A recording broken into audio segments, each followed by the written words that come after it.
Hello everyone, and welcome back to Rise of Salai, a ELH campaign of Avatar Legends using the rules by Magpie Entertainment. Again, my name is ELH the Game Master, and joining me are three lovely individuals who we'll meet in just a moment. In terms of announcement, I don't really have anything other to say that I have been looking into doing the how to play videos for the new playbooks that have come out recently. I'm still trying to figure out with Magpie if I can make such videos because there's a bit of a legal concern there, but if all goes well, there will be some new how to play videos for Avatar Legends on the channel soon, so do keep an eye out for that. Other than that, I'm ready to get started, and I'm eager to start play. So let's do character introductions and play introductions, starting with Mr. Matthew. Hello everyone, my name is Matthew. I play Avatar Salai, who is of the Fire Nation, specifically the Sun Warriors, and just embarking on her journey to master the elements. Very good. Techno. Hi everyone, I'm Techno. I am playing Lyn Zhou, the daughter of the Zhou family, so very militant sort of background for her, but she just wants to throw it all away and become an artist, but she's not very good at it. Fair enough. And last but not least, Bean. Hi, I'm Bean Goblin. Pleasure to meet you all. I'm currently playing Tori-Michi, the eternally suffering airbender, because everybody else is so violent. Is it violent, though? Yeah. It's certainly violence adjacent. That seems a little culturally insensitive. I mean, I think so, but it's kind of judgmental, but okay. I mean, that's why I'm suffering, I suppose. If you haven't watched the first episode, which you really should, Tori-Michi has very quickly become the party's moral compass, which is very interesting to me. I disagree. I feel like we've got a pretty good moral compass going on from a Fire Nation standpoint. I feel like this is trying to tilt us off it. But very balancing for the Avatar. Yeah, hey, look, your mileage may vary, right? let's just burn everything down. That's definitely. That's what I've been saying. That was sarcasm. All right, well, let me set the scene, and then we can actually get into this golden role play. All right, so air, water, earth, fire. The legend of the Avatar has continued for over 7,000 years since Avatar 1 first fused with the spirit Rava. In that time, each reincarnated Avatar has done their best to use their powers to keep balance and peace, especially between mankind and spirits. Now, in 2500 BG, a new Avatar, Salai, is struggling to not only master all four elements, but bring harmony to each of the isolationist nations across the globe. The world is on the cusp of major change, for good or for ill.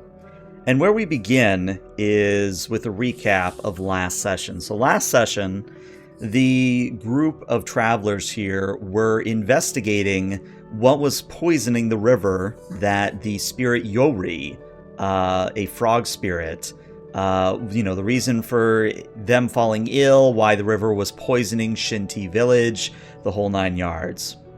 And as they traveled, they eventually came upon a valley and then a lake which was feeding the river, and in this lake was what we eventually started calling pink death rocks, some form of a poison or a toxin that was poisoning the water and therefore poisoning the river completely.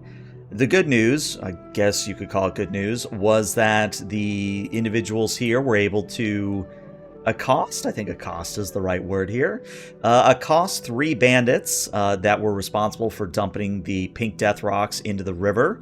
And you learn from one of the bandits, a bandit named Sue, that apparently it was not just a clear-cut case of Warlord Izon, being a bandit leader and doing bandit things, etc., etc.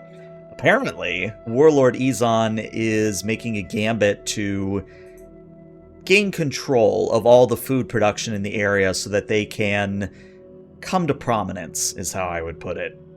And if that wasn't bad enough, Sue and members of his former village have been press ganged to work for Warlord Izon under threat of very bad things. Now, where my notes leave off is that the players were taking Sue and the other 2 bandits back to Shinti village, and then from there, we were deciding what to do next. So, open question, I know we talked a bit about it a little before the stream started, But where would you all like to begin today's session? Are we going to start at Shinti Village? Are we going to start with you going towards that bandit camp that Sue mentioned? You know, where are we starting today? I believe we basically dump off the bandits and then rush off to like look after these guys and then rush off to go deal with the other bandits. Mhm. And then maybe have a discussion about how we deal with said bandits rather than just punch them in the face. Just maybe a little punching as a treat. I mean, maybe a little talking is a treat. You know. I mean, it's a Palate cleanser.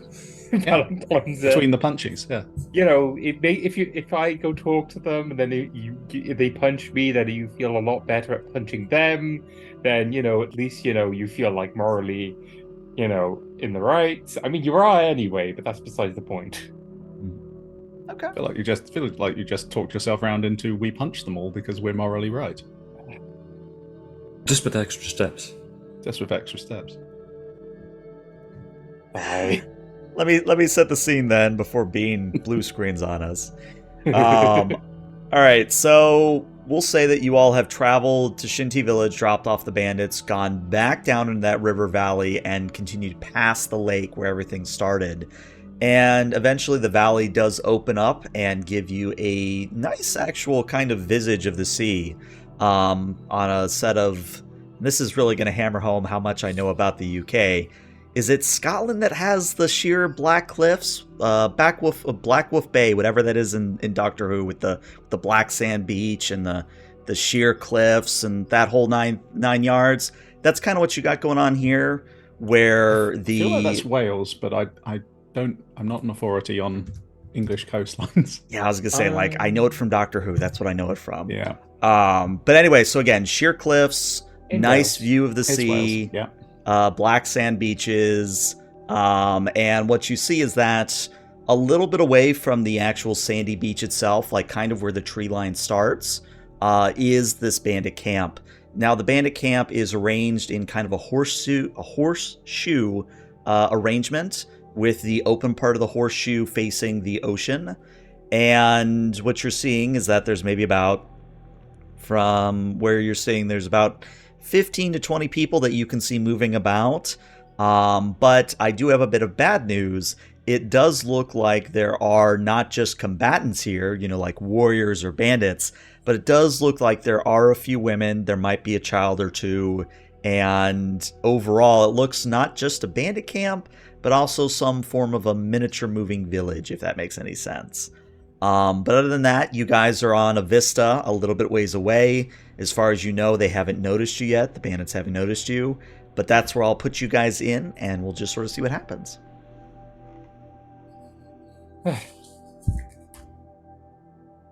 So, before we go doing anything hasty at all, what I would like to say is that there's not only just people that we have to defeat down there, there's obviously probably some of Warlord Izon's men or women down there. Or men. I don't know if he just recruits just men. I don't know. Anyway, I'm getting off track. There's also victims of his actions. If we were here maybe a month ago, we wouldn't be saving the people of the village that we've just saved. We would be saving their village. So I point down to the people in the ravine. Okay. Or wherever they are. Lyn is lying down on the vista with like two trees, little branches just in front of her face to hide herself a bit better. She's very good at this.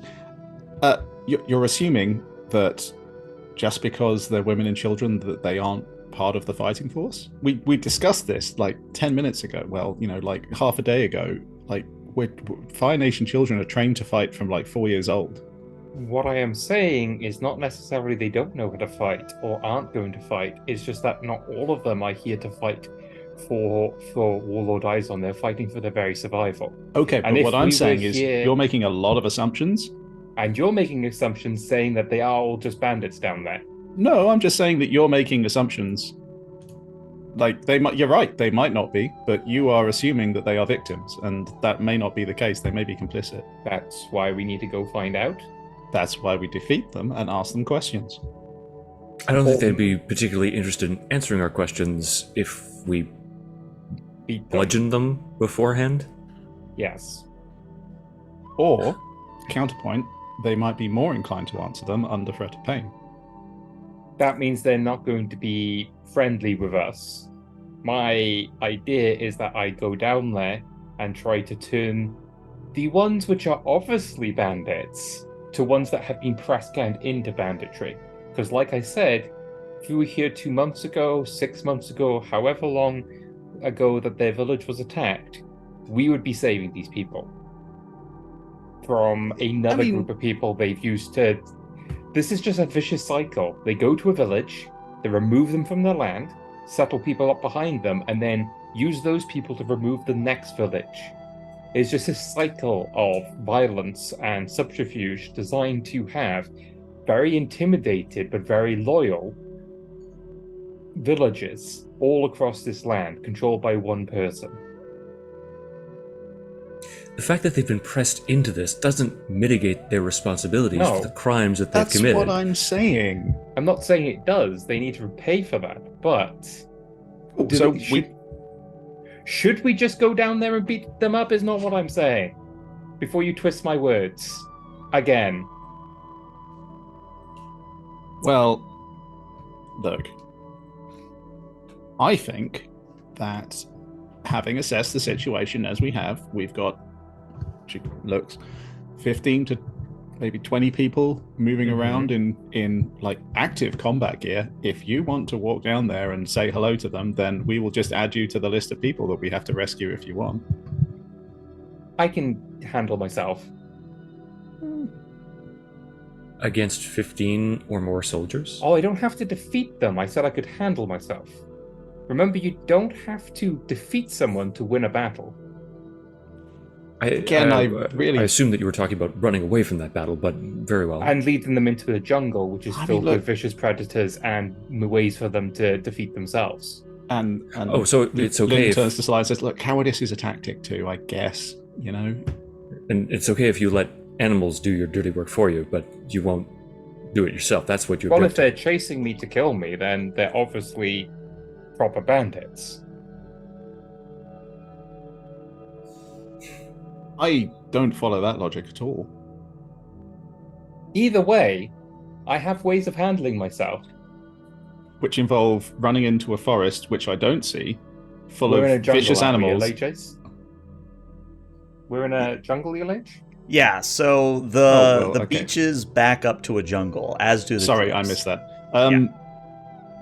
I mean, you could run into the jungle if you want and try and find some vicious beasts that won't run away from you because of the army that you're dragging behind you, but it seems a bit of a risk to me. Or I could just pull them into 2 firebenders I know. I do like the idea of an ambush. Uh-huh. But and no longer sounds like cowardice, does it? I mean, yeah, not when you're planning to fight them, no. Who said I wasn't planning to fight them? That's what you assumed about me. Is this some sort of roundabout way of proving your point about the assumptions that she was making regarding the people in that village? I don't believe you. I think that was entirely coincidental. Either way, it worked. Did it? I mean, you question it, aren't you? Which is what I've been wanting you to do for a while now, instead of just believing into your gut. What, questioning you more? No, questioning that your course of action is necessarily always the right one.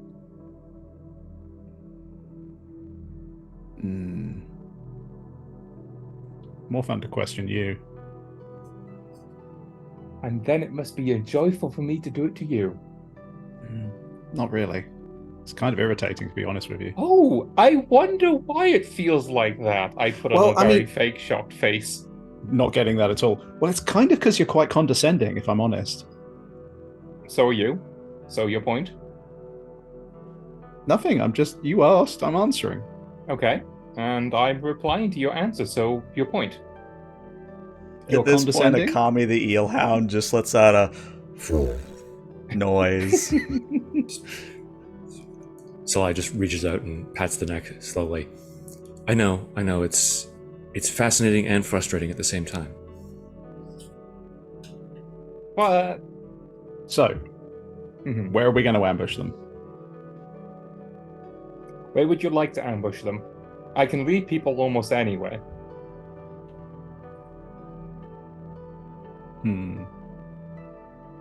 Salai, I'm looking at the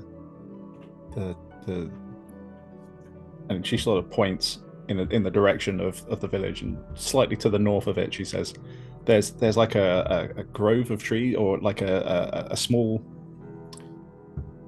group of trees overhanging the path. I reckon we could probably set up a good ambush spot there. We could like drop down the trees and set them on fire to block them getting Their retreat reinforcements and their retreat. Yeah. Yes. And I mean, if one of you just sits on that outcrop there, you will be able to see me coming. So you'll be able to know exactly when. Instead of waiting for me to signal, because if I don't need a signal, that means I can maneuver a lot easier. I'm so glad we've moved away from talking to them to this much more effective plan of action. Well, this is great. Talking to them is the first step. If that fails, well, yeah, you've got to incite them to chase you. So of course, talking is part of it. And speaking with you does tend to inspire bouts of apoplectic rage. Thanks. Wonderful. Oh, you're welcome. And claps you on the shoulder. I'm going to have to teach you how to understand sarcasm, aren't I? No. Uh-huh.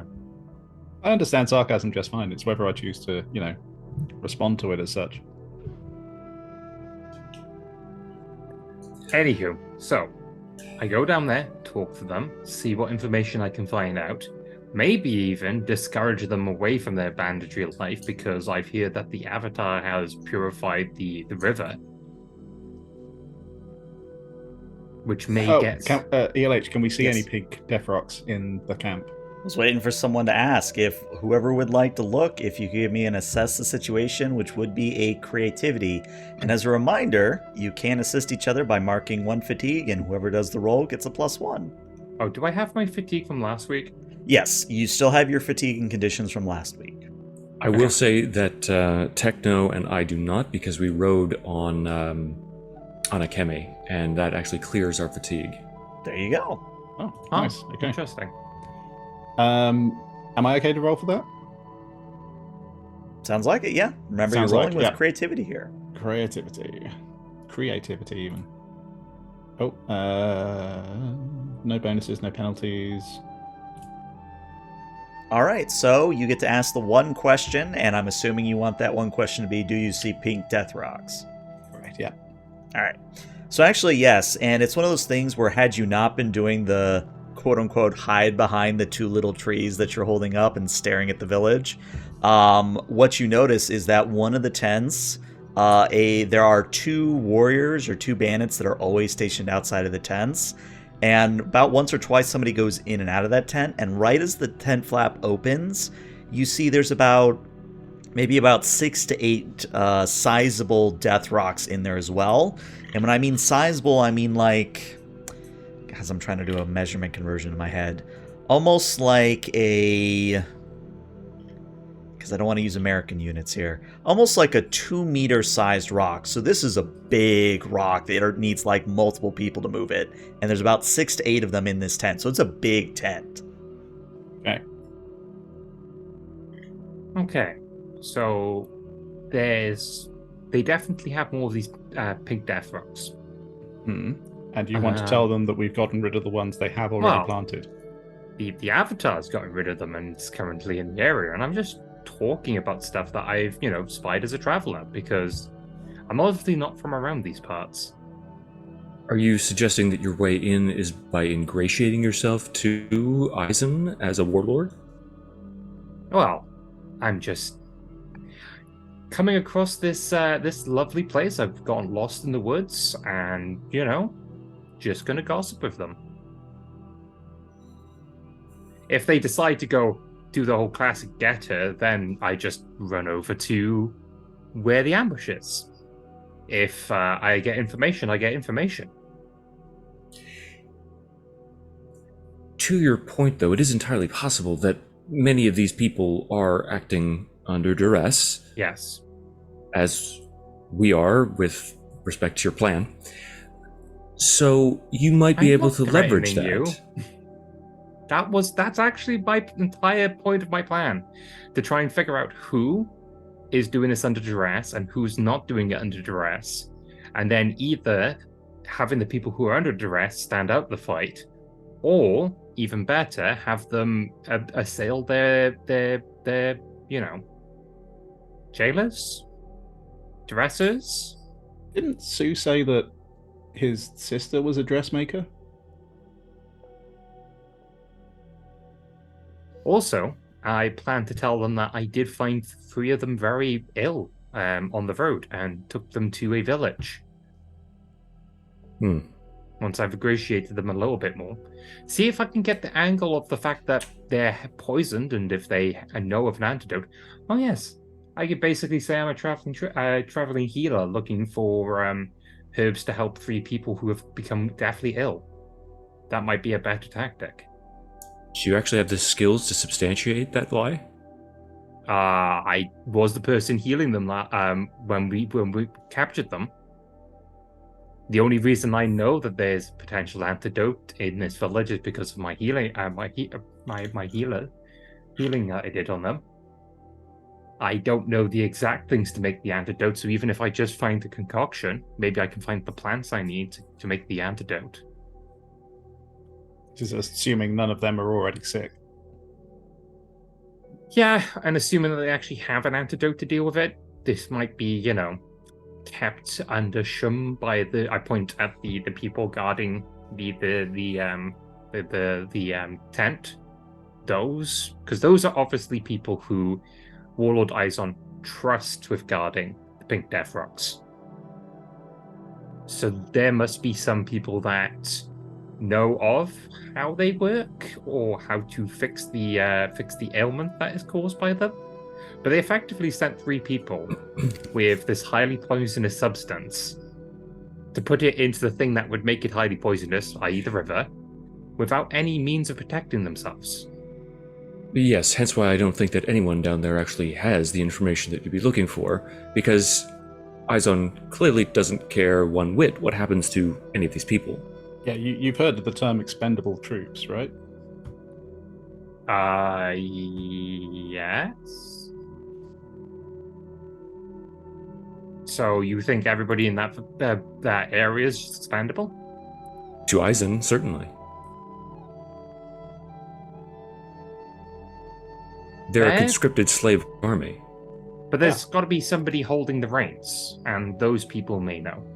Which then, after you discover who that person is, you can capture and threaten with pain to deliver the cure. Because if we know the cure and we come across people who aren't morally ambiguous, we can help cure, i.e. the village or another village which is assailed by them. Well, it seems as if you were set on this plan, so we will do our part. And she turns over to Lyn. Shall we? Should I have a signal of some sort in case I want you to come to the village, or? I assumed your screams would be the appropriate signal. Oh, I got an idea. I go into my car, and I pull out a long flute. I'll play something on this. How would we distinguish that from your screams? I have heard you play that before. Ow? Ow. Rude. I'm quite a good flute player, I'll have you know.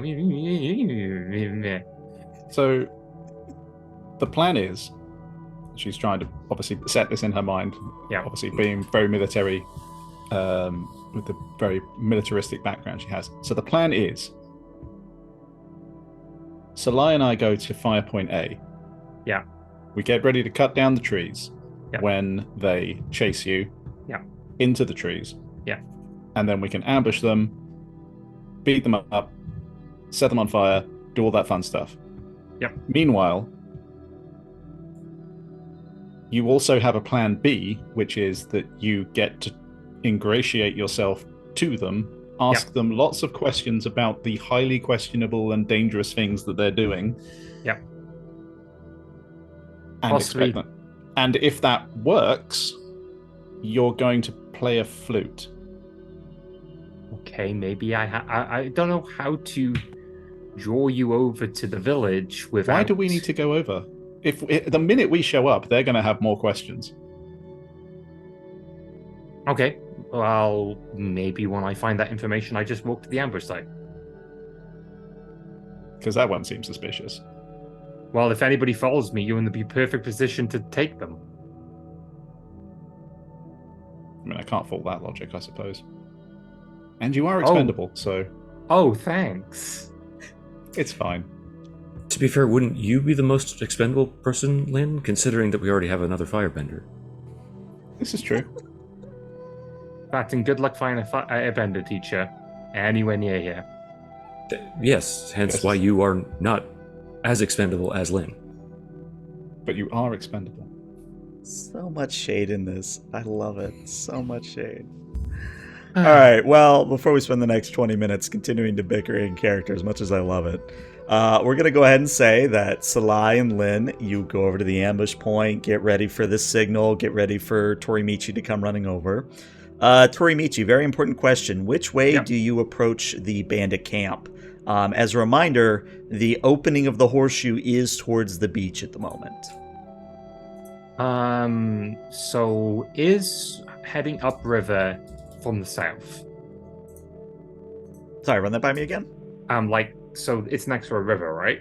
Yeah, so there's kind of the lake that had the original pink death rocks in it. Yeah. There's a smaller river that goes to the sea, and that's what you followed to the ocean at this point. So there's, I forget the actual word of a river that pours into the sea. They're downriver rather than upriver. Correct. Okay, and the river is heading southwards to the sea? Yes. No. Okay. Yes, I had to do it in my head real quick. Yes. All right, so what I want to do is I want to collect some herbs and plants to look like I've been doing that sort of thing for a little bit, as well as sort of like come from the northish area, but more towards the river. So something which is more naturally, I'm not just popping out from the foliage, I'm following the river down. Okay. Can I throw something in just before we all break and go in our separate directions? Sure. I'd like to just take a moment with Yuri and just sort of hold them and just say, "Can you keep an eye on her?"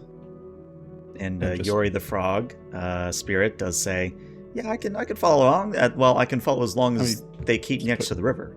I mean, just put you into the contraption that she rides, and you should be fine, right?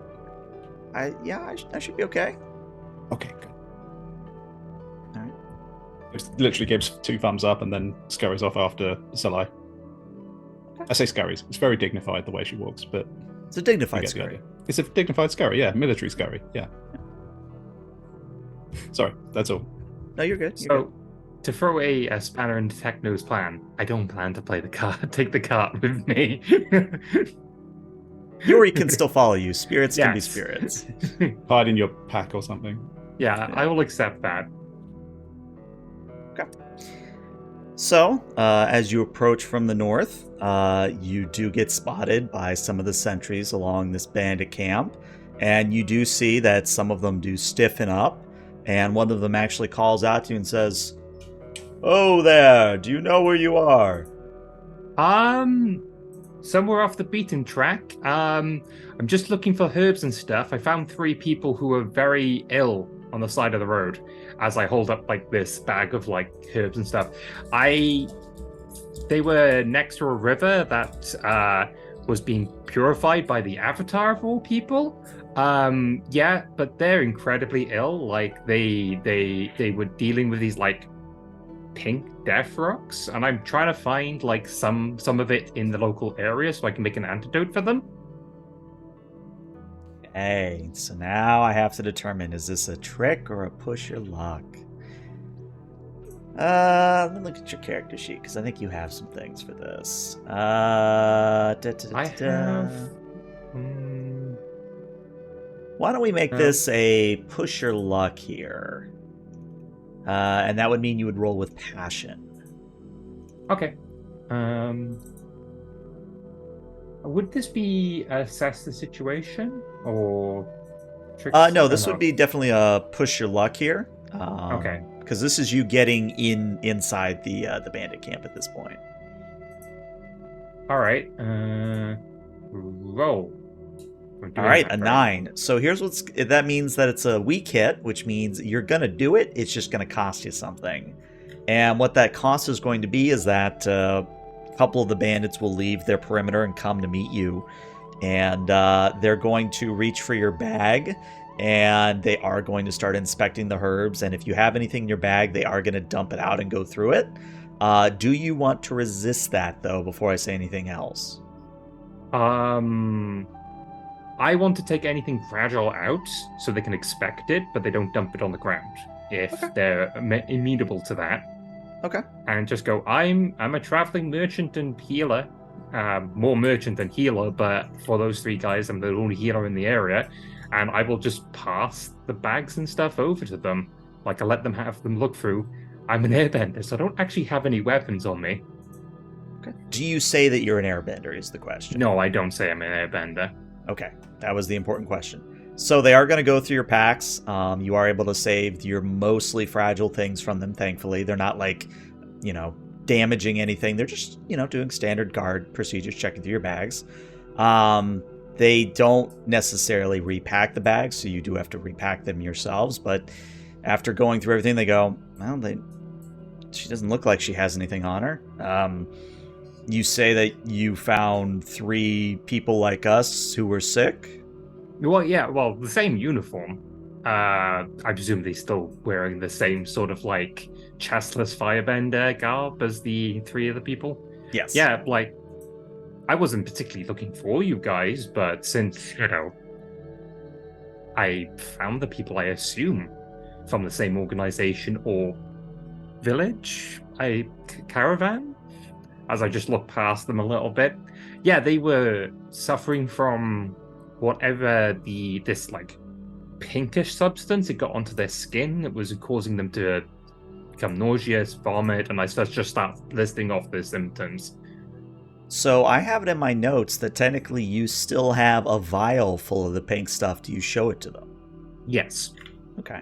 So when you show it to them, they kind of look at each other, and one of them grimaces and says, man, if that's true, then that's the 3rd time that this has happened. You said you were a healer of some kind? Yeah. Okay. Why don't you come with us back to camp? Certainly. Is this a common ailment around here? I'm a traveling merchant, so I don't know the area too well. I think once you see what we have at camp, you'll understand. Okay. I feign ignorance and follow them in. Okay. So for Lyn and Salai, you do see that Tori-Michi is led, not, flanked by guards, but is led into the village. And I did want to give you 2 a moment to do anything before I went back to Tori-Michi.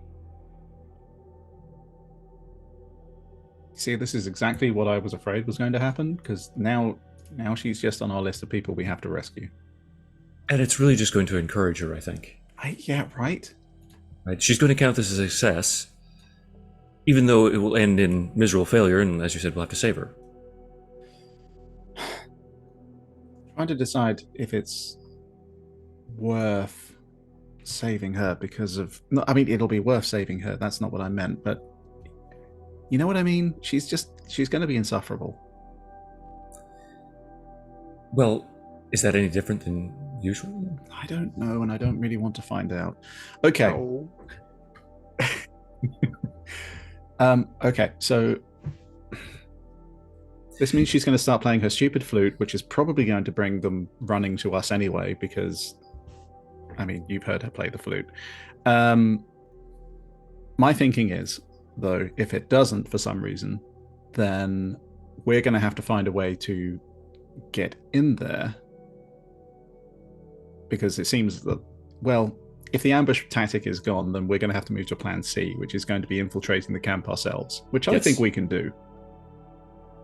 I'm fully confident in our acting abilities, yes. Oh, we're acting? I meant like infiltrate. Infiltrate. Oh, new plan. Plan D. You can I'll infiltrate, and you can act your way in because you're the avatar. That's respectful. People will respect you for that. And I can be backup somewhere hidden in the camp. I don't think that actually being myself would be conducive to gaining entrance without a fight. That's where the acting comes in. Does it? It could. Am I supposed to intimidate them? That's not acting. Okay, plan E is you can intimidate them if plan D doesn't work. I think that makes sense, yes. Good. Okay. Love having a plan. My goal for this session is clearly to make you all get to the end of the alphabet, and you're like, shh, where do we do now? We're out of letters. That's why you start with numbers. Oh, Lord. Sorry, though. I cut you off, though, Matthew. I was just going to say something to the effect of, it's good to have contingencies, yes. Okay. And Alpha Raccoon. Just double A.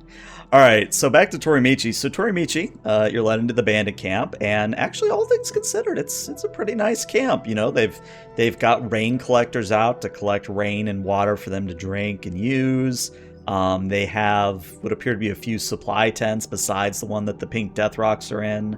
The women and children that are here, there's maybe about 3 or 4 of them in all. They appear to be, I don't think under duress is the right word. I mean, you can tell that they're not exactly thrilled to be here, but they aren't like looking at the guards fearfully. They aren't looking, shiftily looking for an escape. They are, tending to patching up uniforms, making food, kind of menial labor, I think is how I would put it. But what you are going to notice is that the guards that brought you into the bandit camp are going to lead you immediately over to the other 2 that are guarding the Death Rock tent. And the 2 that are guarding the Death Rock tent are a little bit more, what's the word I want? Impressive? In that there's kind of this golden inlay to their furs where they kind of look a bit more resplendent, I think is the word I want. And they immediately kind of put their spears across the entrance to the tent and go, "Whoa there, who is this? Why have you brought them here?" And one of the other guards, the one that brought you into the camp, says, "This one says that she's a healer of some kind, and that apparently one of the crews we sent out has fallen ill from what's inside the tent." And the 2 resplendent guards kind of look at one another and go, "You there, Hi. what is your name?" Hi, I'm Tori. I'm a traveling merchant and part-time healer.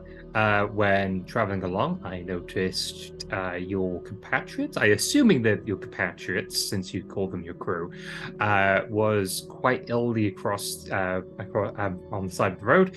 And when I tended to them enough, I knew that I couldn't deal with them without finding the antidote to this ailment. When I went up to the river, I found that it was to do with, I just pull out this little vial of the pink stuff. Was something to do with this, since it's the same color as the stuff that was over their body. The avatar of all people was taking them out of the rock and diffusing them. And then I decided to come into the jungle thinking it's in the local area. Maybe there's some sort of plant and animal that coexist with this mineral. So then I might be able to find an antidote for them. Okay, so I was just going to let that pass, but again, you mentioned the avatar to some very important people. So I think this is going to be another push your luck, is what I would think this would be. So go ahead and roll another passion here. Okay, so again, you got a weak hit, which means you're going to do it, but it's going to cost you. And I think at this point, what's going to happen is the 2 resplendent guards are going to look at you, look back at each other, and go, "Very well, you wish to have a sample or an antidote for the pink death rock. We can provide it. But the question is, what are you willing to pay for it?" Well, I was going to heal your 3 soldiers. Is that not payment in itself? And to be clear that the right people are going to react here, the resplendent guards just kind of laugh, like full-on Klingon, throw their head back laugh kind of a thing. The other guards, the one that brought you into the camp, are going to kind of look at you and then look at each other very warily, as if they are very much on board with you healing who you say you're going to be healing. So this is the point where I'm still going to be very nice, very, pleasant to everybody involved, but I'm purposely going to not poke the bear, but like prod and poke this like divide and just like push it out a bit by going, are you not on the same side? I thought you were part of the same village. Oh unit? No, we merely use this village for our dirty work. Isn't that right? And he looks deliberately at one of the guards next to you, and that's it. Let's give him a name. He looks at a guard and he says, "You, Watai. You, of course, have been brought along because you know what happens if you don't obey us. Is that right?" And Watai kind of looks sheepishly and a little angry. Sheepish angry. I guess that's a word. Does kind of say, "Yes, that is correct, Uzaku. That is correct. I am here to help the glorious Warlord Izon so that my family back home can continue to eat." And I put those names in chat for you. Okay, right, all right. So it seems that me and these two need to go have a discussion about paying you two for the antidote. Because even though I'm a traveling merchant, I've left my wares under the safety of some other people so that I could travel across because I can't take a cart through the jungle to look for herbs and stuff. So I don't have all of my stuff to give you. So I would just have to go talk to them to decide for payment, if that's okay. And I think Ozaku's going to kind of laugh, but not a full head back laugh. And he says, "Oh, no, you misunderstand. I can't give you the antidote because only the glorious Warlord Izon knows where the antidote comes from, and he only gave us 2 samples of it." And in classic cartoonist fashion, he's going to kind of sweep back part of his overhanging robe to show you that there are 2 baseball-sized glowing vials, glass vials, and each of them is glowing in a very light blue, almost neon blue light. And he shows them to you and goes, "These are the only 2 antidotes that we have in this entire camp. And frankly, if you found 3 that were sick, we can't treat them all. So I guess we just have to cut them off as a loss." Oh, and you would need an entire one of those to heal someone? Yes, which is why I'm saving one for myself and Ruru. Isn't that right, Ruru? And Ruru, the other resplendent guard, goes, yeah, we have to make sure that the real important people here are actually able to be cured in case one of these idiots, messes up with the product. My headcanon here is that Ruru sounds like Scooby-Doo when he talks. I see. Okay, so That's right, Duke. You would want something of substantial worth to trade those, I'm assuming. Well, you said that you saw the Avatar. Well, if you brought us the Avatar, we'd be happy to bring you or give you these vials. Okay. I mean, I can go back and talk to them. They just let that silence hang. Okay, well, that seems to be the payment for the job then. I'm going to leave you on your important duties then. And I give him like this fake smile and just back away. All right. So Watai and the other one do lead you back to the perimeter of the camp. But once they're out of earshot of Uzaku and Ruru, Watai leans in and goes, "Look, is it true? Do you know the Avatar?" Well, I met the Avatar. They were helping the village just far back because the pink death rocks were in the river, and they were removing them and purifying them. Purifying the river. I don't know whether you can purify the pink death rocks. I'm not an earthbender, nor a metallurgist, nor any of these other things which would know what they were doing with it. Well, I mean, the reason I ask is because if the three people you encountered, was one of them named Sue? Oh yeah, Sue was one of the people that was able to talk. One of them was almost yeah, and I did my best to try and help them, but yeah. And the other one was not very talkative. In fact, I only just got a vague, rough idea where, because they didn't want us to talk about where they got it from. They just mentioned in this general area, which is why I'm looking over here. Right. Well, Sue's one of us, one of the few remaining survivors of Ziwu Village.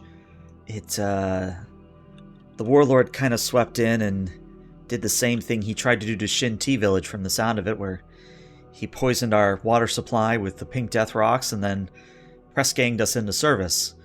I mean, and he kind of just looks around to make sure nobody's, within eavesdrop, and he gets even quieter. I mean, there's only like 5 or 6 actual people with Warlord Izon keeping us in thrall here. Okay. Do you think you and maybe the Avatar could take them out? Well, definitely the Avatar could take them out with assistance, or at least the people who aren't dedicated loyalists of the Warlord were to at least step back and not do anything out of fear of attacking the Avatar, so you would still be able to cover your backs in case things go badly. Yeah. That would definitely help the Avatar. I mean, we usually eat separately from the Warlord's people. They have their own campfire to the east of the camp, and the rest of us usually eat to the west. But okay, if you come back in about an hour, it'll be about mealtime. I will go see if I can track down the Avatar and help. And is that the same every day in case I can't tell them to get hold of them today? Yeah, it's the same every day. But you should probably act quickly, because now that they've heard that the Avatar's in the area, they're either going to move us soon, or they're going to send out another party of press-ganged individuals to dump more pink sick rocks.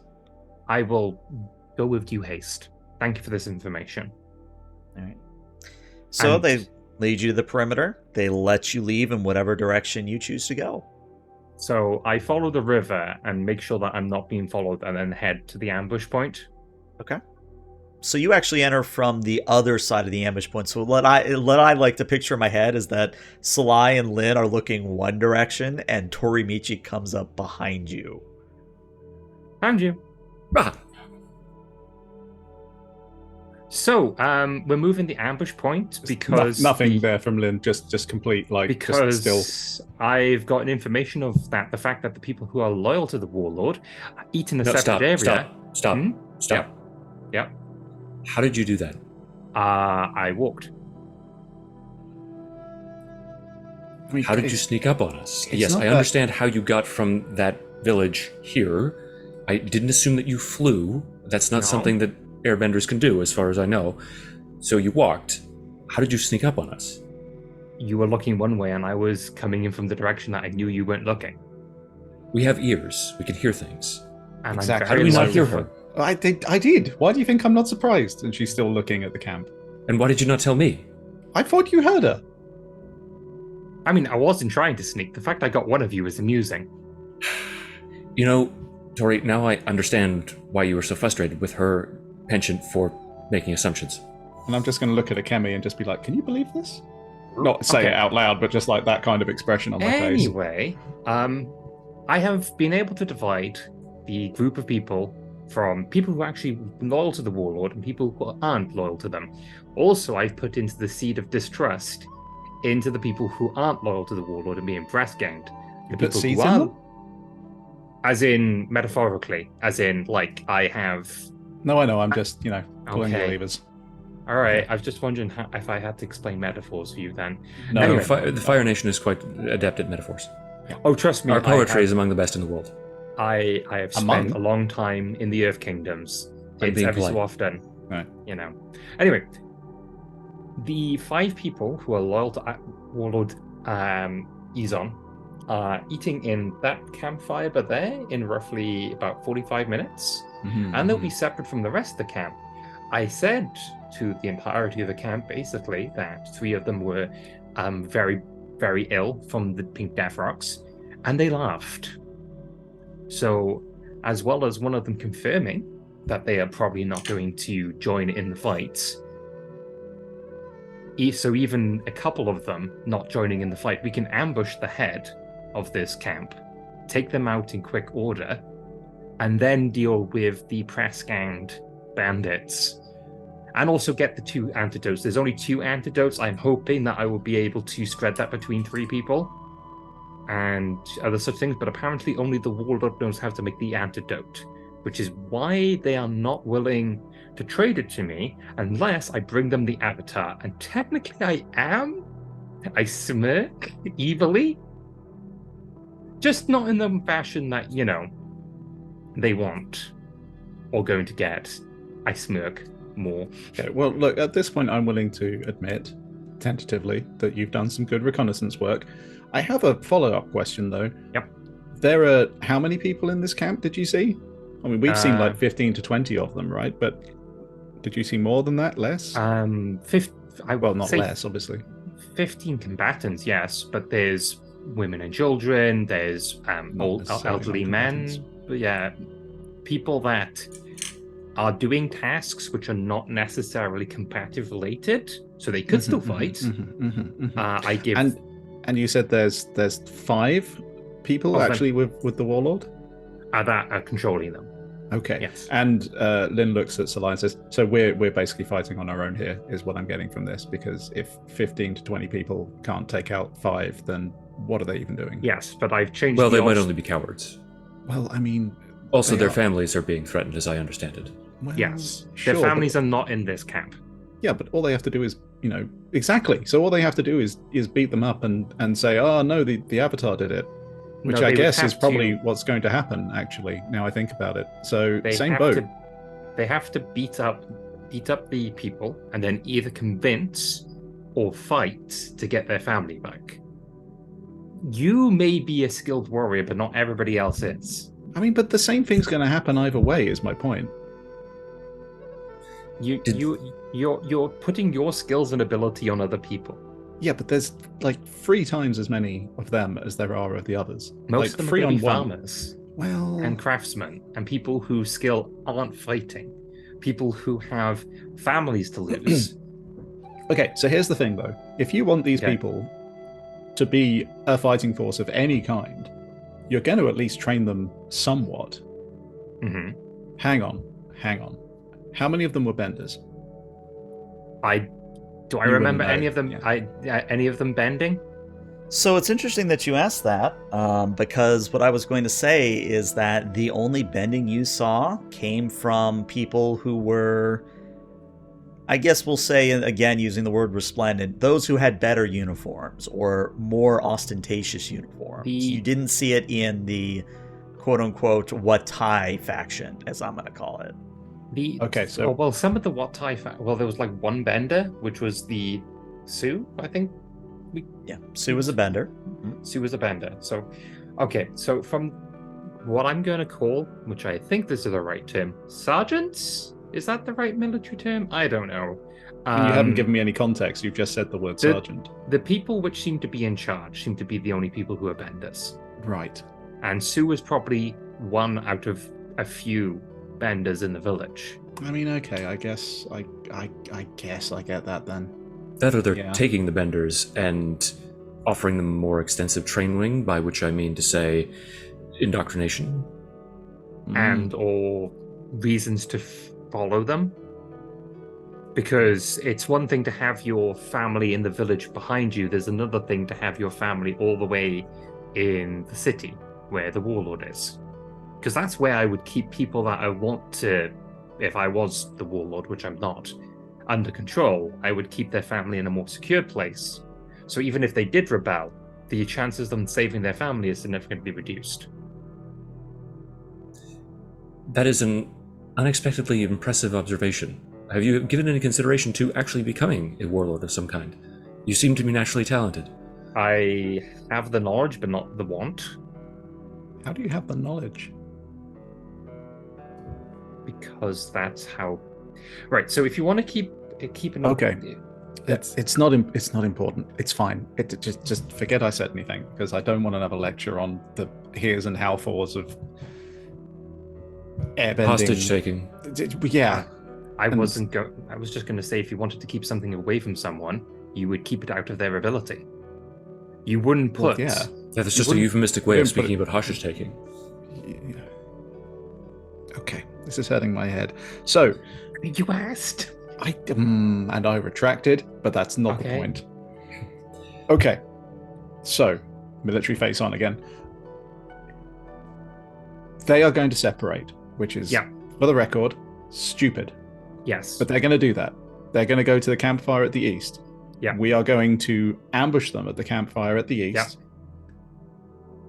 No one in the west is going to help us.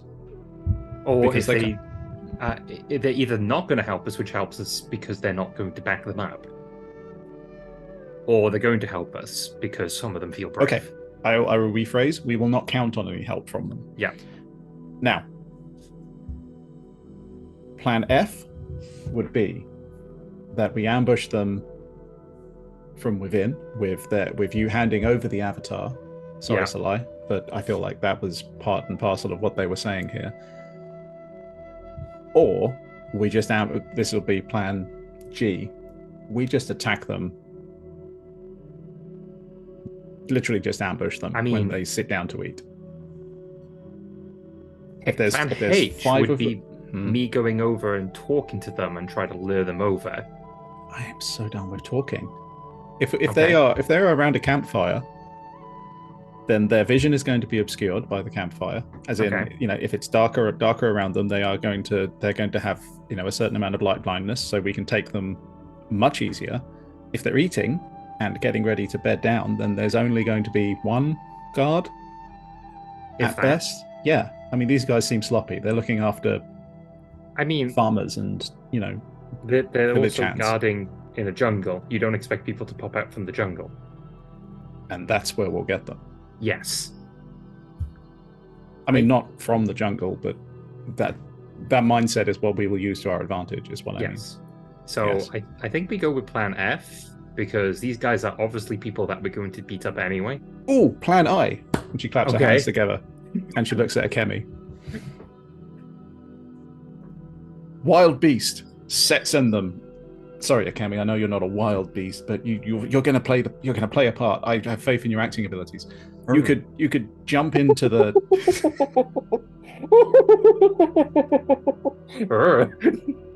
Lost bean.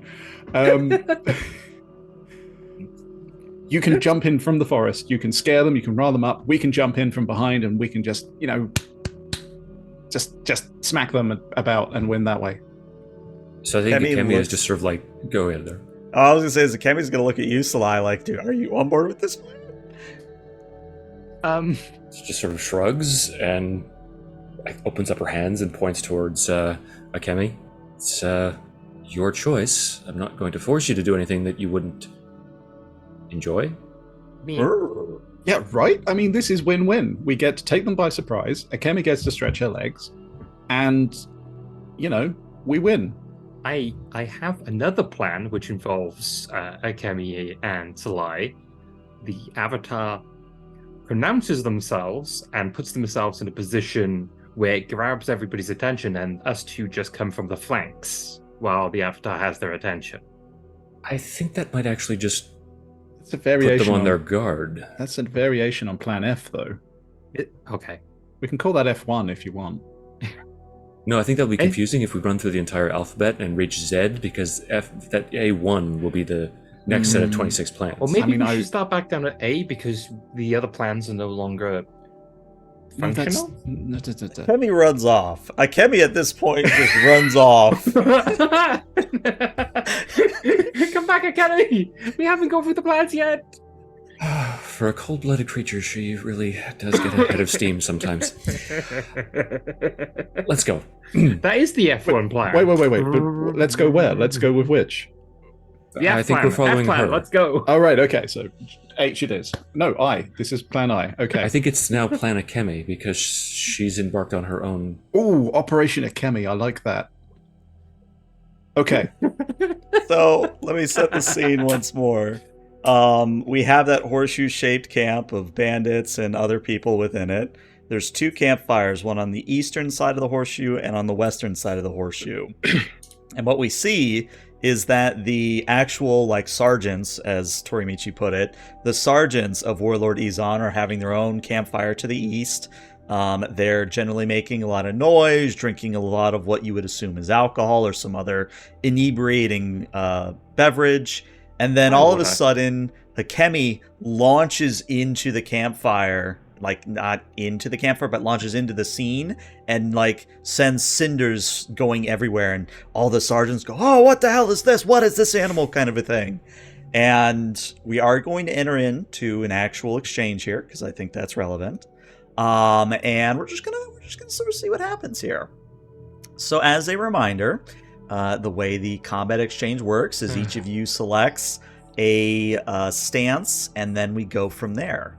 So we're gonna go down the line. Matthew, what is Salai going to be doing? Defend and maneuver. Defend maneuver. Okay. Techno, what is Lyn Zhou going to be doing?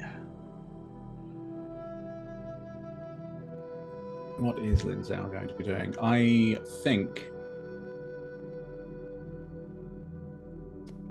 think it's going to have to be strike. I think straight in there and just attack. Okay, so you're going to be doing advancing and attacking. All right. Mm-hmm. And then Bean, what is Tori-Michi going to be doing? I'm going to be doing defend and maneuver. Defend and maneuver. All right, so you and the Avatar will go first.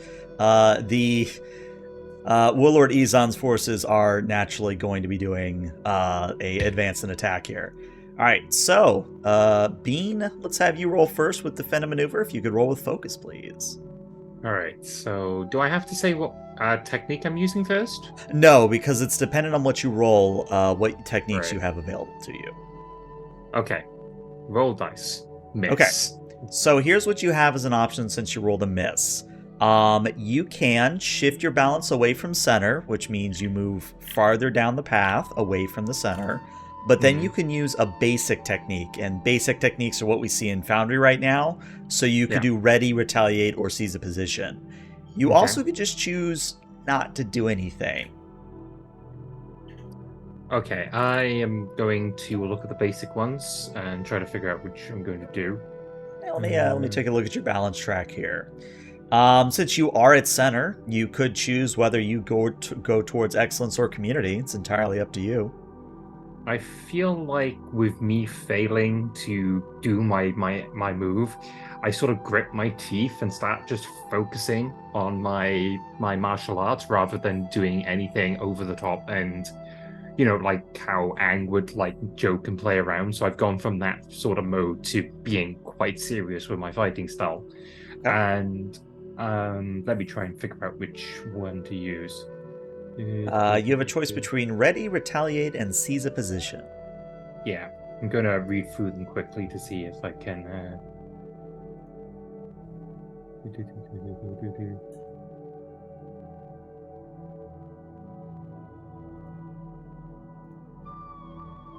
So what I'm going to do is I'm going to use seize a position. Okay. And I'm going to stop them from... So from what I understand, I take an advantage of position, and then if they try to, if any foe tries to engage with me, I block at the technique. So what I want to do is take a stance on top of Academy and take and blast away any firebending they do at Academy. Okay. Basically, if they're trying to attack the obvious threat that's in the middle of their camp, it marks a fatigue on them. As far as I understand how the technique works. So the way it works is you can do that. You can get on a Chemi. It's just that if they want to block you from doing it, they would mark 1 fatigue. All right. Okay, then. Yeah. So do you still want to seize a position? Yeah, I'll seize it. Yeah, okay. I'll do that. Okay. So then what's going to happen is Tori-Michi, if you'll allow me to do a little bit of flavor here, you use your air bending to do a miraculous jump onto the back of a Chemi, and you begin bending away, or at least redirecting some of the fire blasts being directed towards the Chemi. So that's what you're doing. Matthew, if Salai could roll with focus, please. A full hit, which means that you can actually do a number of things which might become relevant because of your rolls here. So let me quickly look at your techniques. So you can use one practice technique, which would be assuming a lava star here. You could also choose to use a learn technique, but I think you don't. Yeah, you only have lava star under defend and maneuver. Or you could use two basic techniques, which means you could do fire whip and ready. You could do fire whip and seize position, fire whip and retaliate, ready and retaliate, etc., etc. Yeah. So I think I'm going to use fire whip and ready. Okay. And the conjunction of those is almost her pairing up with Akemi, so that there's this explosion of sparks and flame as she stomps into that place. Into the fire. The others have launched in, and we've got Tori on top of Akemi. Akemi is essentially going to attempt to intimidate them. As those sparks wap up around her face, her maw opens up and it reveals the fangs of this horrifying creature. And the avatar is going to do the same thing as like this inexorable force. She's going to stride forward, the fire whip emerging from her fingers as it sort of lashes about in the air. And what I'd like to do is, in that ready position, poised to strike, I'd like to assign a fictional condition of stunned to a few of them as they're taken aback by this. Okay, yeah, we can have that happen. And secondly, the fire whip is going to lash out at some of them, and I will mark 1 fatigue to inflict 2 fatigue or a condition on one of the others. Now, just because it is something you could do the fire whip and then ready, and you would basically get rid of the fatigue you just marked. No, ready marks 1 fatigue as well. So it does. I can totally read. Carry on. Not a problem. All right, so that's what you two are doing. All right, so next what happens is that the PCs go first. So, Lyn Zhou, it's up to you to roll with passion here. Okay, let's see what happens. Are there there's no bonuses or penalties or anything, is there? Nope, just straight roll. Straight roll. Okay. So yeah, you can roll 1 basic or 1 master technique under advance and attack here. Which means, you have pressure, strike, and smash here. Mm-hmm. Let me see. I just want to strike then. I want to go to the closest one to me. And I just want to just leap into the fire circle with the spear out. Just sort of brandish it around the head, smack one if I can with the flat of the blade, just like along the side of the head or along the side of their like leg or knee or something. Just try and sort of incapacitate or like stumble them or do something to just put them off balance. So something like something like that would work, I think. I like it. So you jump in with your spear at the ready and you do a masterful dance of martial arts. And what I'm going to say is that you do inflict some fatigue on them, but it is now the NPC's turn. And since this is going to be a longer exchange, I will actually say what happens. A NPC can basically use any technique, but they don't actually pay, they don't actually roll. So since I'm the game master and running all the NPCs, they don't ever roll, they just do their technique. So what they're going to be doing is focused fire. And what that means is all the guards that are not stunned, so 3 of them, are going to pour out attacks simultaneously in synchronized fashion against the same target. So what that's going to mean is that I now have to decide who is going to be receiving fatigue here.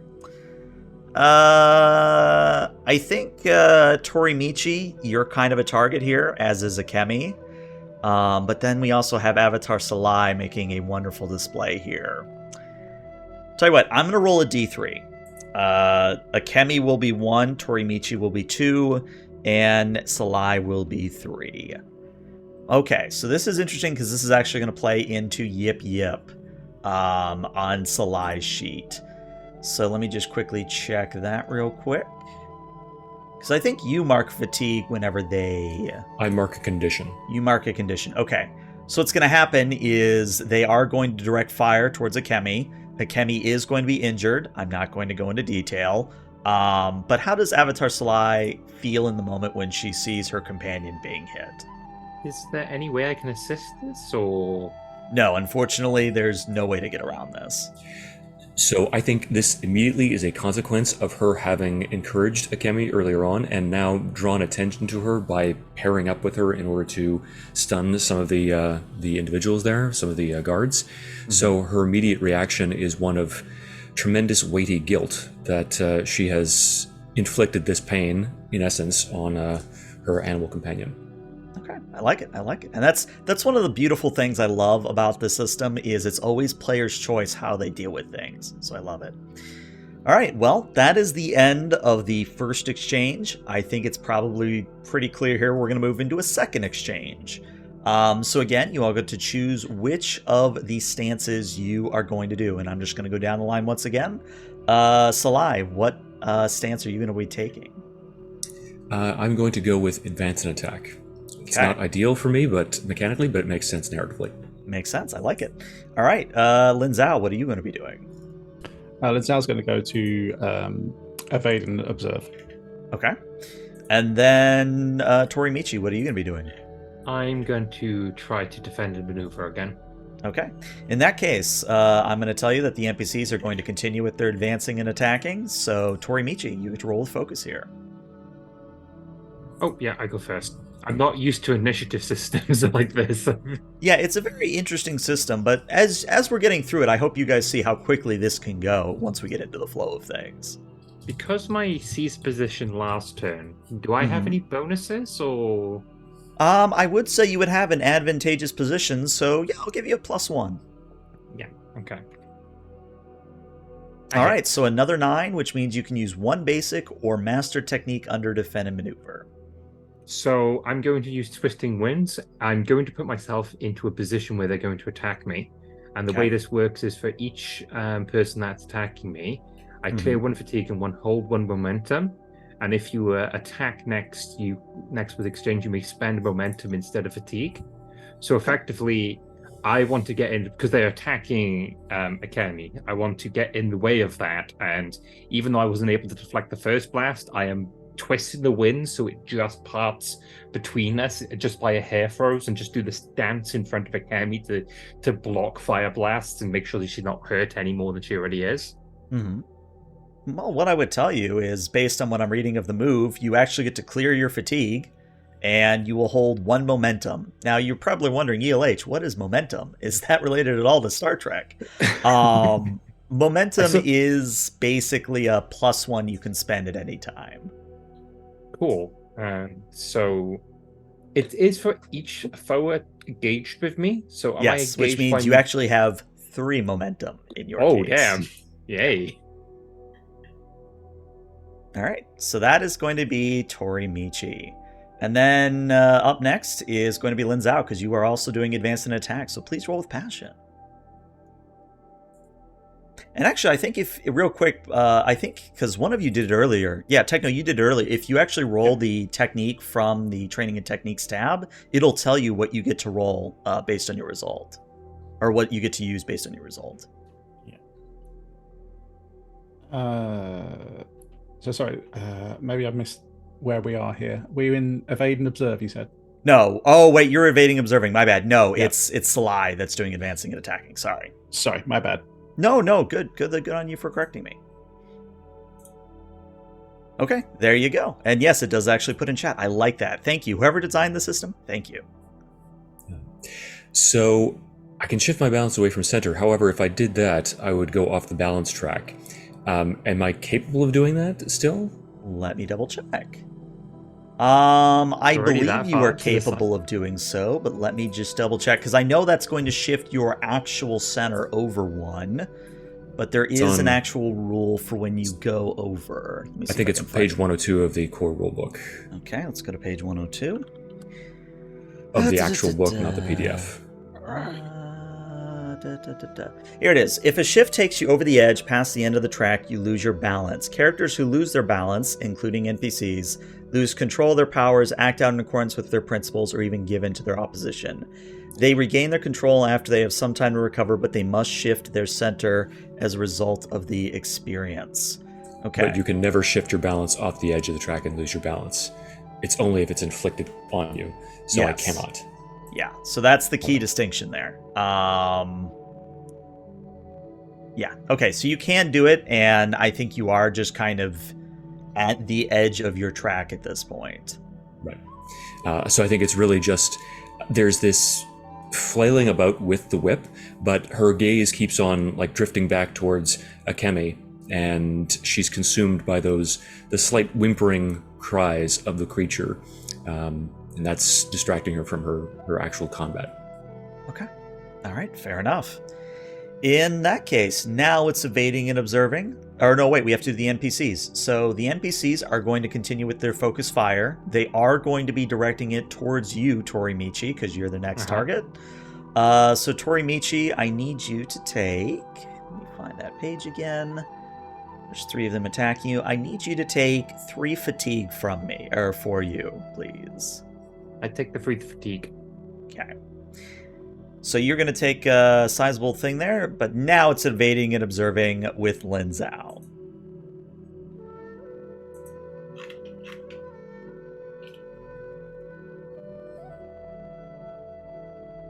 I think Techno is muted. Sorry, I was just thinking. Yeah, I'm going to give committing a go, if that's all right.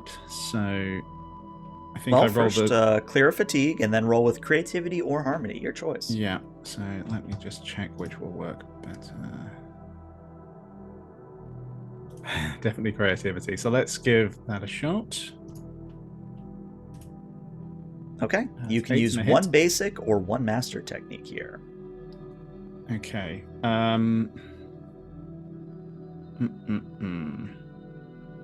I'm going to commit then. I'm going to recenter myself, shifting my balance back. If I'm reading this correctly. Yeah, let me look at your balance track real quick. So you're going to be shifting back towards the center or shifting away from center? Excellent question. Remind me what the +2. When do I roll the +2 or the -2? So it's whenever you are living up to your principle. You can use your balance number instead of whatever you're rolling. It just requires a fatigue, if I remember correctly. Okay. Unless you use that ability you're just using. Because it says that you don't have to mark a fatigue when you're living up to principle. Exactly. So for any roll, I could say use excellence, which is +1. But I would mark a fatigue for doing so. Correct. And I would have to be living up to excellence in that regard. Correct. Okay. Do you know, I think I'm actually going to change what I'm doing, if that's okay. Sure. I want to jump into bolster or hinder. So I want to actually, in response to everybody else trying to help Akemi, I want to move in to aid Akemi by trying to engage with some of those firebenders that are attacking her. Okay. So, as you move in to engage with them, we're going to jump out of an exchange for a moment, and just because there is something going to be changing here. That as all this is going on, as fire's going out, as Akemi and Tori-Michi and Salai are all working together, and then Lyn Zhou, you're doing your best to fend off on your end. One of the sergeants is going to shout, "Stop!" And as everybody looks, at least very briefly, at the sergeant, he holds up one of the vials, one of those glowing vials, and says, "All of you lay down your weapons and surrender now, or I'll destroy the very thing that you came here to get." And I think Lyn is just going to sort of keep her spear out. She's now swung it in his direction.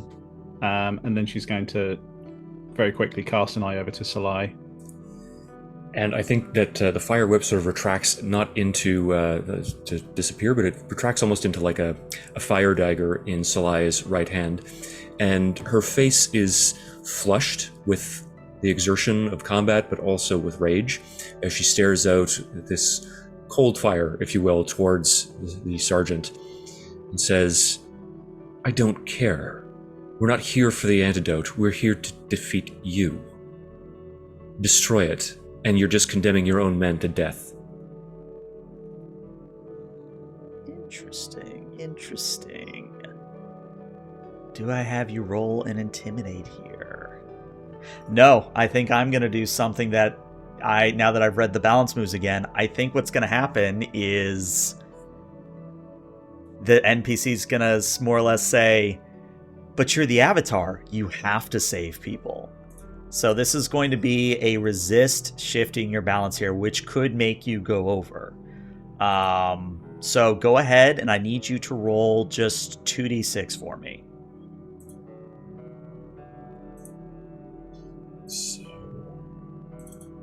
Also, did you have a way to shift your center from straight 0-0? During character creation, you can shift it one. No, it's you shift on the balance track one. It's not your actual center one. Ah, my mistake then. Okay, I was just making sure, because I was like, how did you get there already? I mean, I could have, but I decided, Yeah, I think that's a prodigy thing, though. Hmm.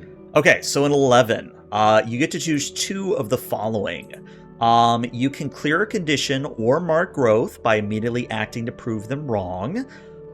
You could shift your balance towards the opposite principle, so you would shift towards freedom.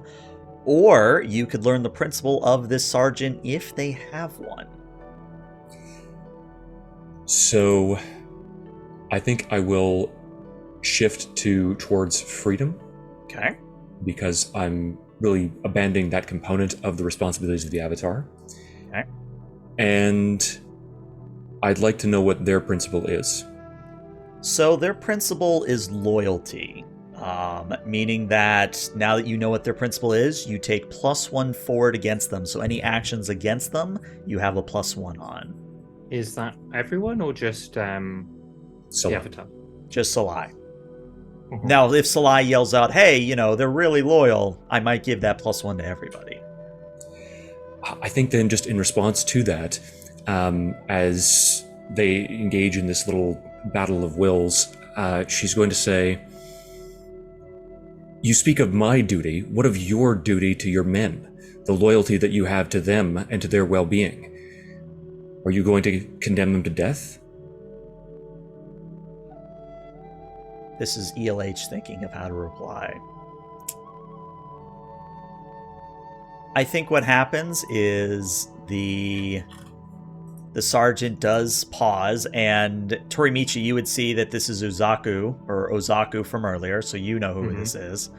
But Ozaku, his face does falter a little bit. He looks around at his men. He sees that, half of them are still stunned. The other half are on the receiving end of righteous fury, for good reason. And he says, what would you have us do? You realize that if we don't do what Warlord Izon says, it's not just us who will suffer, it's countless others. And if you listen to what he says, more people will suffer again. So it's a choice of who you wish to suffer. But that's the whole point, don't you see? Warlord Izon isn't trying to make people suffer, not for long periods of time. He's trying to unite the Fire Islands. By poisoning the land, defiling the spirits, ensuring people suffer more than they were previously. Only temporarily. And then when does it stop? He doesn't have an answer for that. And in fact, what I'm going to say is that he actually lowers and has a looser grip on one of the antidote bottles that he was holding up. You seem like a man that is dedicated to a cause, but have you dedicated yourself to the right cause? I think now is when we're going to have you roll for it. So let's go back to basic moves. If Tori-Michi, if you could give me a plead here. So this is going to be rolling with harmony. Okay. Now remember, you do have momentum. Yes, I do have momentum. I'm just trying to think of how to live up to my I'm trying to get everything through, so I'm just trying to think of how to live up to my potential, because harmony's a 0. Right, so if you live up to your potential, you could roll with +1 on excellence. Yeah. I'm just trying to think of how to do that roleplay wise. I think I'm going to, because I'm a traveling nomad, but also a debater by the looks of it, I think this is some like very well thought out philosophy, and also, I've had this conversation with people of similar. You're loyal, that's a good thing. Are you sure that you're loyal to the right person? Is my argument. So I'm going to mark a fatigue. I'm going to spend all 4, all 3 to get a bonus of 3 on top of, because I want this to succeed. Woo! That is a didn't full even hit. need it. All right, well, the good news is that on a full hit like that, the NPC is going to act now and is going to do their best until the situation changes. So, yeah, when you say that, Oroku lowers his hand, completely looks at the bottle in his hand and goes, maybe you're right. Maybe this isn't the right way of doing things. Stand down, man. Stand down. Stand down. And very slowly, all of the sergeants begin to pull back very reluctantly. Now, of course, you could still choose to attack them, but they do at least appear that they're not going to attack you any longer. And that's the royal you, not just Tori-Michi. Everybody, they look like they're going to stop attacking. And I think, again, Lyn is just going to take that look at Salai. Not in this case, though, less to see what way she wants to jump and more to make sure she doesn't, because it seems like the situation is de-escalating. Salai actually, as soon as the others start lowering their weapons, does the same with the fire dagger that snuffs out, and then she makes a beeline towards Akemi and almost like takes the massive head in her hands and begins stroking the side of her face, and is more concerned with that than anything else. It's almost like she's solipsistically fixated on that. I will get to that in a moment as I head over to the what was it? Roku? Oroku was Ozaku. Ozaku. I'm conflagrating Ruru and Ozaku in the same word. So it's Ozaku. I have brought you the avatar, as I will point my hand at the antidote. And he looks at the antidote and goes, like I said, I only have the 2 vials. I mean, we still have 6 pink death rocks that we have to deal with somehow. The avatar can diffuse them, if that is the best way forward. We will have to deal with the Warlord's wrath later. For now, let's deal with immediate issues. And I think he hands you not both vials, but he at least hands you 1. I sigh and go, okay, so how do I administer this antidote? And is any way to stretch it between more than one person? No, I mean, my understanding is that you have to drink the whole vial for it to be effective. I will put it down, take a little sample of it, and just start to see what the antidote is, to see if there's anything in my field of knowledge that suggests how this is made or how I can replicate it, or what does it do to heal the person. And I think Lyn's going to step forward as well and just sort of plant her spear in the ground. And while Tori-Michi is doing that, I'd want her to ask, where can we get more of it? Well, like I said, the Warlord keeps it very close. He only assigns it to groups like ours and people like me, and in very small quantities. He probably has some artisan that makes it that he keeps very close. Or some sort of healer or something along those lines that knows the cure that he doesn't want getting out because it ruins his entire plan. So, Tori-Michi, very important role for you here. When taking into account your wait and listen move, You're going to be rolling with focus here instead of creativity to assess the situation. But just make sure you mark 1 fatigue. Yep, I'm full fatigue. I'm going to need a nap after this. Mm-hmm. All right. For all of the beans. Full hit. All right, you get to ask me 2 questions based on this substance that you're inspecting. Can I replicate it? And where or what would I need to replicate it? So I have good news and bad news. Which would you like first? Give me the bad news. The bad news is that you are going to require water from a spiritual oasis in order to make up the components of this vial. And in fact, as you look at this substance and run some tests on it, this is not only a spiritual antidote, so are the pink death rocks. And it's kind of a yin-yang situation where the pink death rocks are made from the same substance as the antidote, but it's kind of a light and dark situation where the dark is the pink sick rocks, the pink death rocks, and the light is the antidote, if that makes sense. Well, right, okay. I have some good news and bad news with this. I know how to make more. I just don't have the abilities to do so. It's spirit water. I then go into my pack to the frog. Would you know anything about this? I'm doing this in front of the sergeants, so the sergeants just see me pull out a pack. I don't know if they see the frog, but I'm just talking to the frog. I think Yori lets himself be seen. He goes, I mean, before I was poisoned, I might have been able to give you a small sample, but I'm still recovering, unfortunately. You would need to travel to the west, to Leuven. I look at Lyn. Leuven? Do you know of this place? Do I?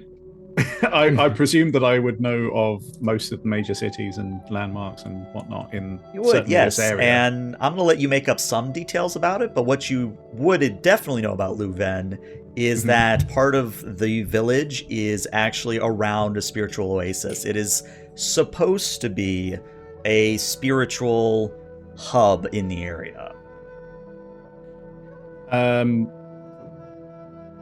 So Lyn just sort of arcs an eyebrow and says, "That's the bath towns, to the north. Like they're famous for like their spiritual healings, and yeah, that would make sense. There'd be probably spirit water there or nearby. Hot springs, temples, bathhouses, that sort of place. That sort of place. Sounds lovely. So, I turn again to I've lost his name. Azaku, and go, I can heal 2 of them, and then take the one that's least wounded to the bathhouses and see if we can heal him there. One of them is quite close to death, so I would have to heal him regardless of your decision. Well, I mean, and they look at Salai as if they're more fearful of Salai in this moment than they are of either Tori-Michi or Lyn Zhou. I mean, what are we supposed to do now? I mean, if Warlord Izon finds out what happens here, we're just as toast as those people's families. And they motion at the rest of the camp. And as you actually look around, the rest of the camp is like waiting in the wings, not ready to attack, but they're just kind of listening and very intently to see how this plays out. So, where are their families being held? Well, probably within the Warlord city. And I actually have to look at my list of names because I have his names here somewhere. Yes, the city of Tyn, Tyn. So, I think Lyn would ask the next question if that's okay, Bean. Yeah, that's fine. I think her question would just be, how would he find out about this? What's your method of communication with him? And they actually point over to one of the tents, and Lyn Zhou, you're going to know this immediately. There are, I believe they're called firehawks in the show, but basically messenger, not owls, but messenger hawks that they send out on a regular basis. Yeah. Okay, so she's just going to sort of stroke her chin and say, so you control the flow of information here.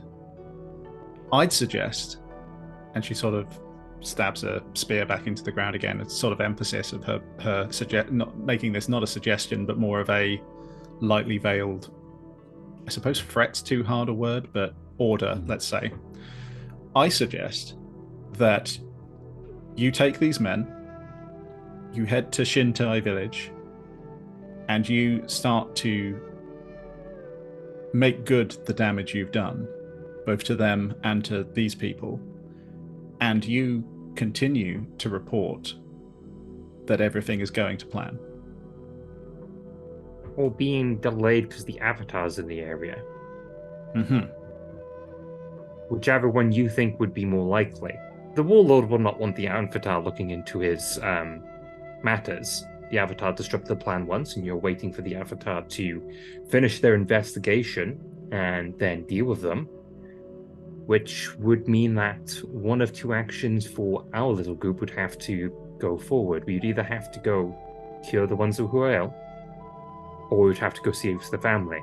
As such, you would have to do the other if we are pressed for time. Alright. I don't think a roll is required for this one. I think at this point the fiction is such that they're going to agree to this, but they are going to look over at Salai at this moment, and they're going to very meekly say, we do have some regular healing salves for your animal if you would want them. And she just does not seem to know what to say to them. She just nods, kind of blankly. I put my hand out for them. So one of the other sergeants comes over and does deliver what is basically this thick paste that's used for treating burns. So you can do with that as you will, Salai. But at this point, I have to ask, do we want to call it here? Because I think this is a natural endpoint, or do we want to go for a little bit longer? Because I'm open to either. I think we want to get discussing what we want to do next week. Okay. On screen. Okay. Because I see 3 course of actions. We got plan A, B, and C. Oh god, here we go again. That's it. We've completed Operation Akemi, so now we reset the naming convention. We reset the alphabet, yeah. Yeah. So I will first off make a point of healing Akemi with their salve, not my salve, to try and sort of piece and smooth things over a bit. I would say I think as soon as Salai gets a hold of it, she is starting to apply it herself to the best of her abilities. Okay. I will only step in if it's obvious that you don't know what you're doing.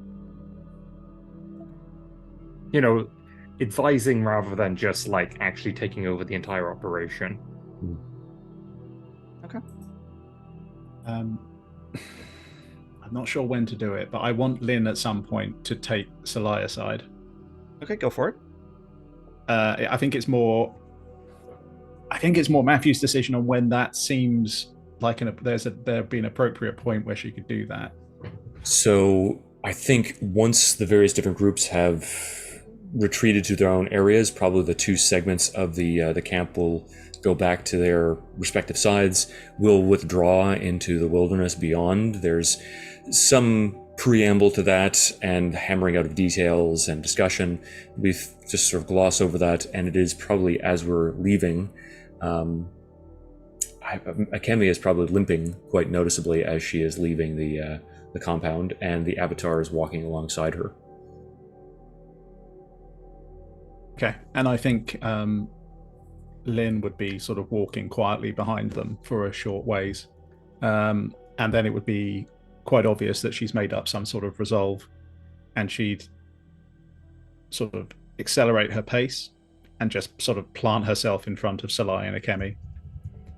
And she would just bow her head down and just say, "I'm sorry." Why? It was my plan. And I got Akemi hurt, and I know what she means to you, and her hand's just sort of twisting on the grip of her spear.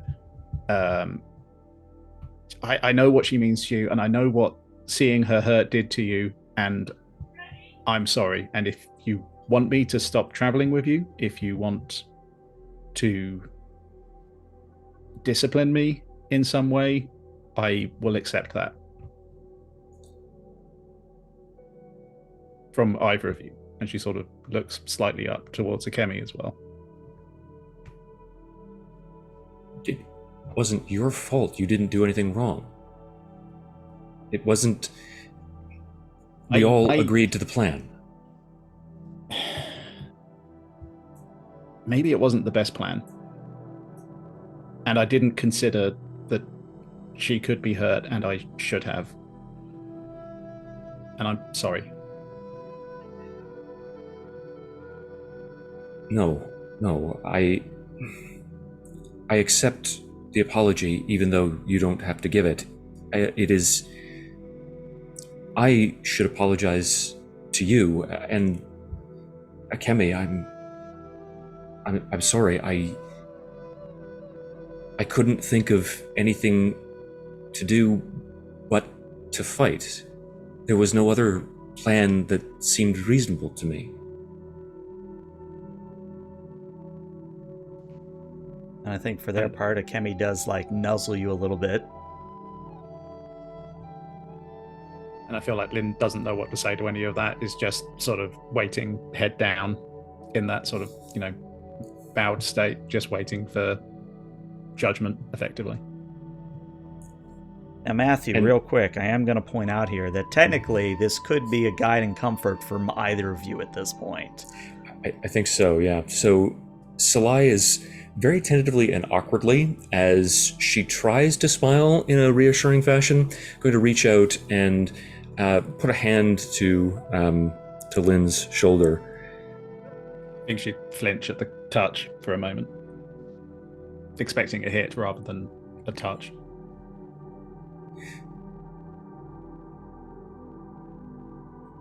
Akemi was the only one with me while I was a girl. None of the other children could understand me. She was my only friend. I think that you and Tori could be my friends. I don't know how.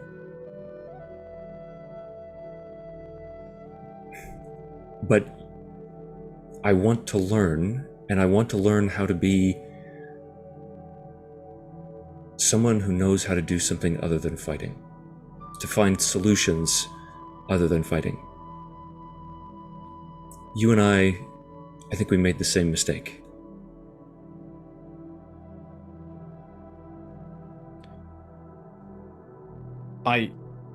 And she sort of stutters over her words a bit.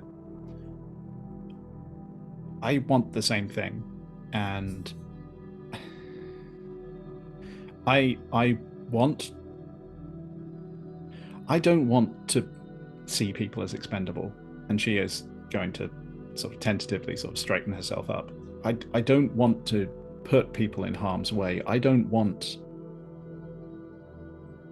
what just happened and what has been happening and what I've been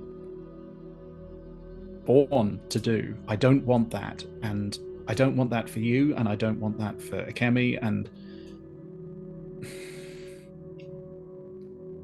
I am sorry, and I feel I need to be, because I need to be better, and I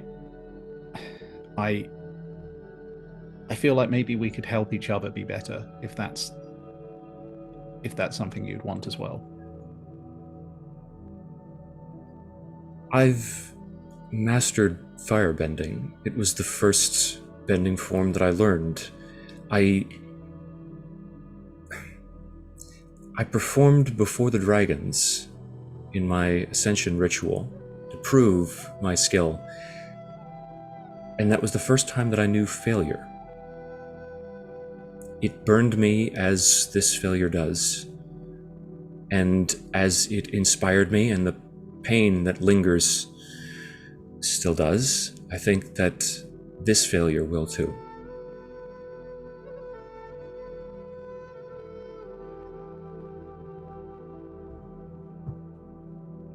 Well, and if Tori-Michi hears me say something like this, then I'll deny it with every fiber of my being. But this sounds like mistakes are the best teacher, and perhaps while we don't want to make more mistakes, certainly we can learn from them, and I feel we should learn from this. And I intend to learn from this, and I want to learn from this. It is a principle of the Fire Warriors, or of the Sun Warriors, that the best way to learn wisdom is through experience, but it is also the bitterest way of learning wisdom. This has come at a very, very high cost, but I agree. And I think that means that if we don't want to treat people as if they're expendable, we should go to Tin. We should save the family members of the people we've left behind. I agree. I hate what's being done in the name of a Fire Nation. It's not what I'd want. It might be what my family would want. I have feelings that my family are planning their own method for this same end, but not like this. And I think as long as I can help you on that journey, then I would like to stay with you, if you'll have me. And more than that, I think I would want to call you a friend.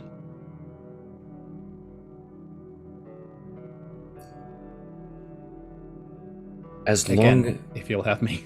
As long as you want to stay, there'll be a place for you here.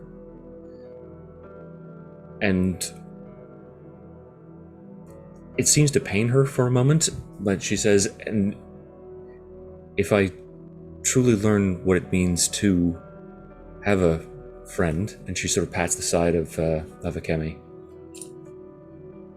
I think I'd like to call you one day. And Lyn just sort of considers this and then just sort of nods. I understand. And yeah. Okay. And I think for the first time that you've seen or in your experience with her, there is a faint impression of a genuine smile that does not look forced or feigned or warped in some way. All right. So this is where I'll step in. I originally was going to have you guys roll for guide and comfort, but roleplay takes course over everything else. So both of you, you may clear either a condition or 2 fatigue. Entirely up to you what you clear there, but both of you are able to do so. I don't have either, so I would like. I'll just throw my hat in the ring there. I think that with respect to guilty, in attempting to mollify the guilt of Lyn's character and recognizing that shared sense of responsibility, that will allow her to clear guilty. That the same kind of encouragement and advice that she's offered to Lyn has resolved her own feelings of guilt and allowed her to move beyond them slightly. Got it. Bean, what's up? So I would just like to have been around the corner, because I believe we were all leaving the camp at roughly the same time. As soon as this conversation happened, I just stepped away. And then once I've heard that it's finished, very tiredly, but with trying to put some pep in my step, which isn't actually there, well, it may have not gone as well as want, but we should celebrate. We've done the first job as Team Salai. I got these candies from the Earth Kingdom. Maybe we should eat them so we can comfort ourselves or something. I don't know. I want to sit down and make camp or something. Yes, I'll prepare camp. You can rest. Okay. So I would like to have this pack of sweets as everybody's performing camp, and I just fall asleep on my staff. Just completely zoned out. Just like I'm trying to like up the mood because everybody's a bit down. I didn't actually hear that conversation, but everybody seems to be a bit better. So I want to keep that riding, and I just fall asleep. Fair enough. All right, I think that is an excellent moment to call the end of the session, but we still have to do a little bit of housekeeping before we say goodbye for the evening. So we get to handle growth questions here, and I'm just going to sort of go down the line here. Did you learn something challenging, exciting, or complicated about the world? Yes. Did you guide a companion towards balance or end the session at your center? That I have to look at each of you individually.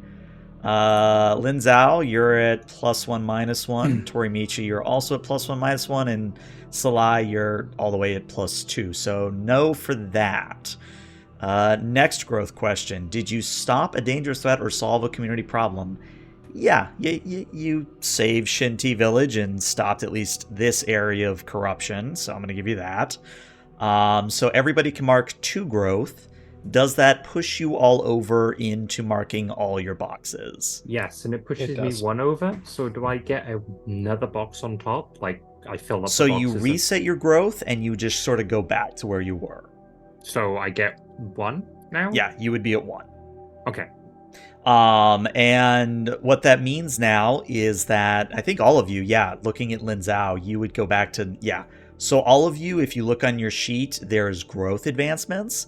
And this we can handle off screen, but just note that each of you does get to take a growth advancement here. But let me finish answering the questions so that everybody's growth is at the right stop. So Lyn Zhou, did you learn something meaningful or important about your lineage, its members, or effects on the world of the others? Don't think so. It didn't really come up, so that's a no there. So your growth stays where it is. Tori-Michi, did you? Where is it? Did you express gratitude to a companion for their presence, support, or teaching? I don't think so, unfortunately. No. So that's going to be you're staying at 1, and then Salai. Did you accomplish a feat worthy of your burden and tradition? Maybe? Let me say no. No? Okay. Yeah. Okay. I think that's fair. All right. So in that case, we'll discuss offline what your growth advancements are all going to be. But that is where I'm going to end the stream. So Twitch, stick around because we're going to raid somebody. But YouTube, thank you so much for streaming in. We'll see you later. Bye, YouTube. Bye.